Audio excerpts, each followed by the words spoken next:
Hi guys, welcome back to part 2 of Get Up Deborah. Yes, remember we had already talked about, who Deborah was. We just talked about, the foundation of who she was and all that great stuff and how the Israelites were oppressed for 20 years and, they couldn't fight, they couldn't do anything till sis got up and was like, hey, all right, it's time to break free. It is time for you to be freed from oppression and all that stuff. So, yeah. Welcome to my V Pod. It is Hard Truths with Musti. If this is your first time, welcome.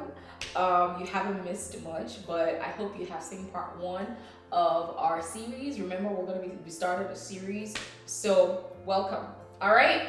So today is part 2 again of what we discussed, continuation of, Deborah, right? So stay tuned.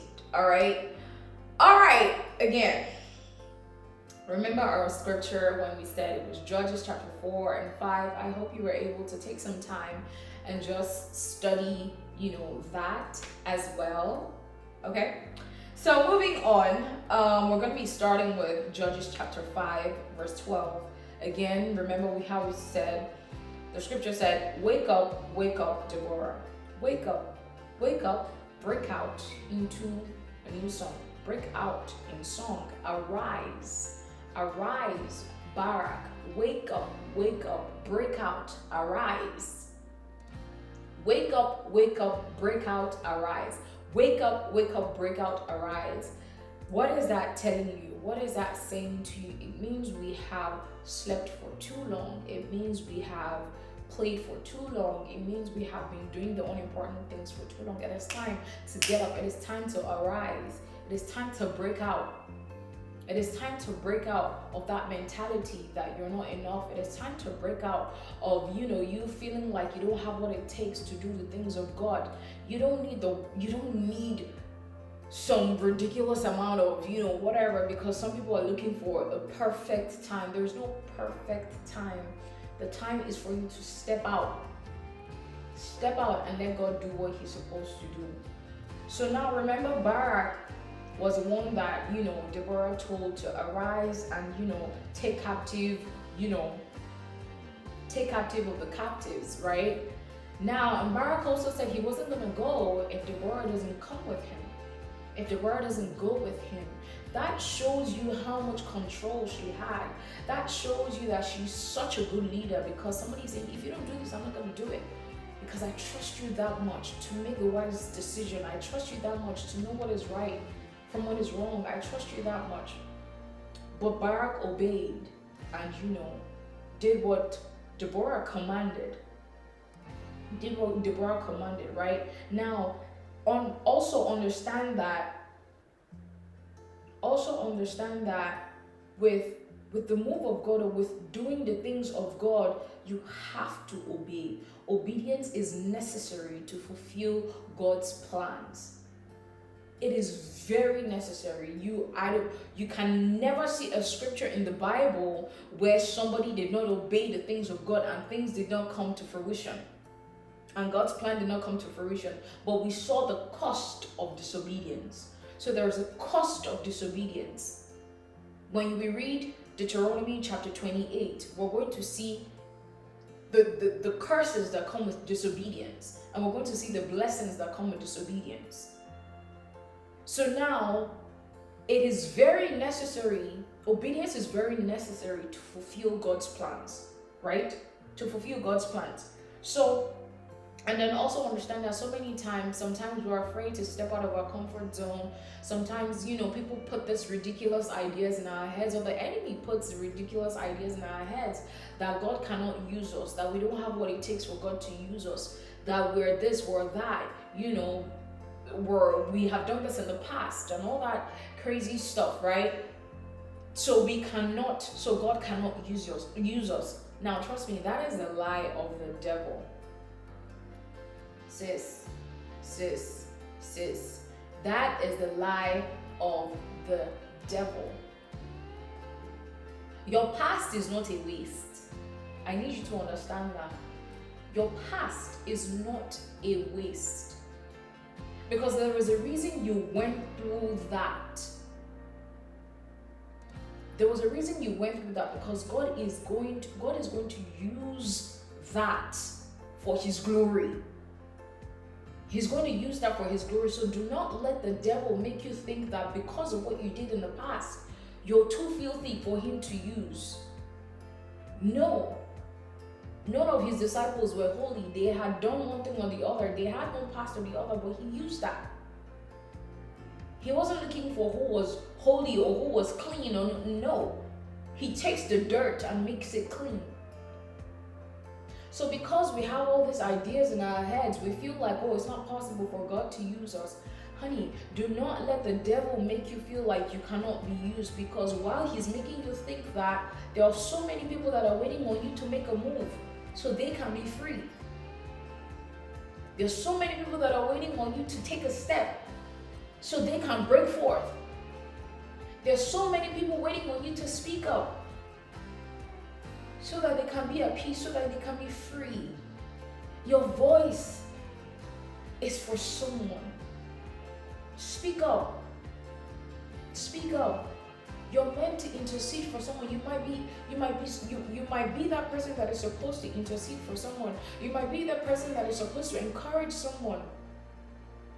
You might be that person. You might be that person that is supposed to encourage somebody. You might be that person that is supposed to help somebody, that is supposed to speak life into somebody. You might be that person that is supposed to speak strength into somebody, but because we are already thinking of who we were, or the little that we have, or thinking that what we have is not enough, then we rob ourselves off of the blessings and off of those things that God has put in us.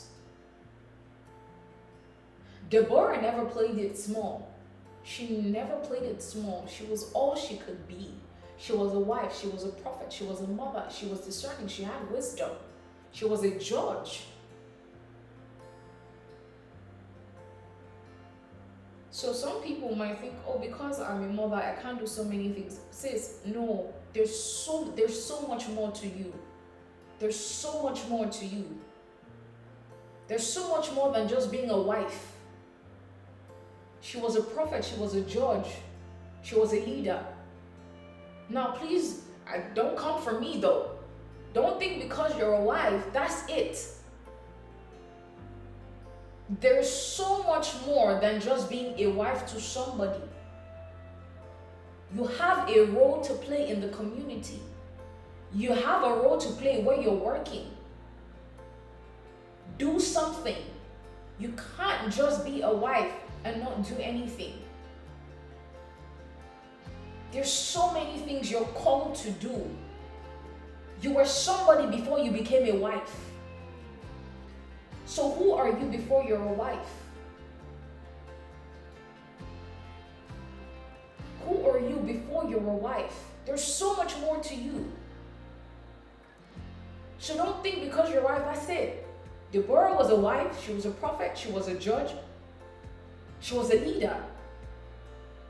She was somebody that people could come to and she would make decisions.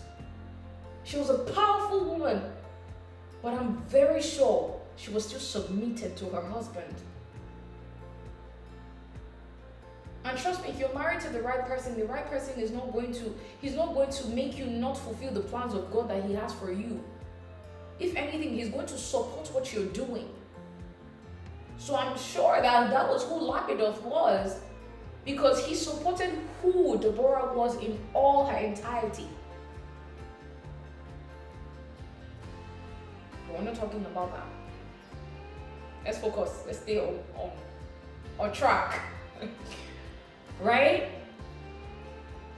So you might be that voice that speaks strength, that speaks encouragement, that helps people.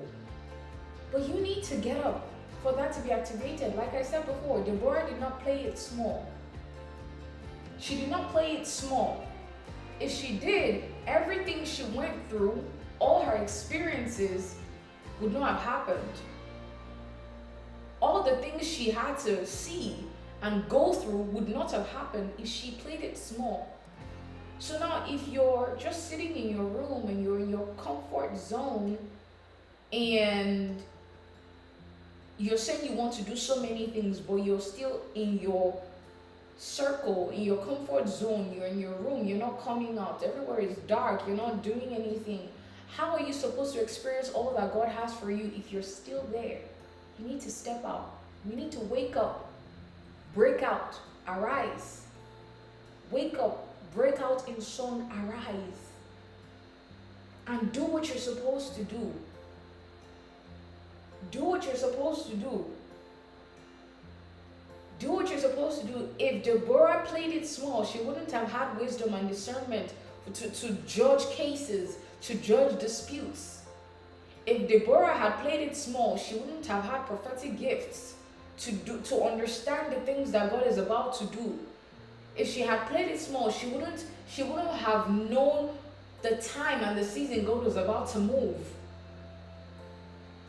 If she had played it small, she wouldn't have known that God had already said that the victory was going to be through a woman. If she had played it small, she wouldn't have been the one God chose to get up and free the Israelites from oppression of 20 years. If she had played it small. So what is that thing that you have that you're holding back from? You're holding back from a lot because you're playing it small. You're holding back from a lot because you're playing it small. Your thinking is small. You're thinking too small. You're way bigger than you're way bigger than where you are right now. So you need to step into the purpose that God has called you. You need to step into the purpose that God has called you. You need to step in. Do not stop being afraid to take a step. Stop being afraid to take a step. And I plead with you, I pray that you will be all God has called you to be in this season, because this season is very crucial. The enemy is not playing. The enemy is not playing at all. He's not playing. And you cannot afford to be mediocre. You cannot afford to be mediocre. You can't afford to be nonchalant. You cannot afford to be lackadaisical. You can't, because the devil is working. The devil is trying. The devil is doing. He's working overtime. He's working overtime. And you, that God has put so much in, you say, no, I don't want to go out. No, I like my comfort zone. Sis, I pity you. You like your what? Step out. Step out. Step out. And let God work through you. Let God work in and through you. Let God work in and through you. But number one thing is seek His face in the secret place. Seek His face in the secret place. And trust me, you will not regret it. God can be trusted. It's hard though. It's hard. But you're so much more. You're so much more. So much more than where you are right now. Get up.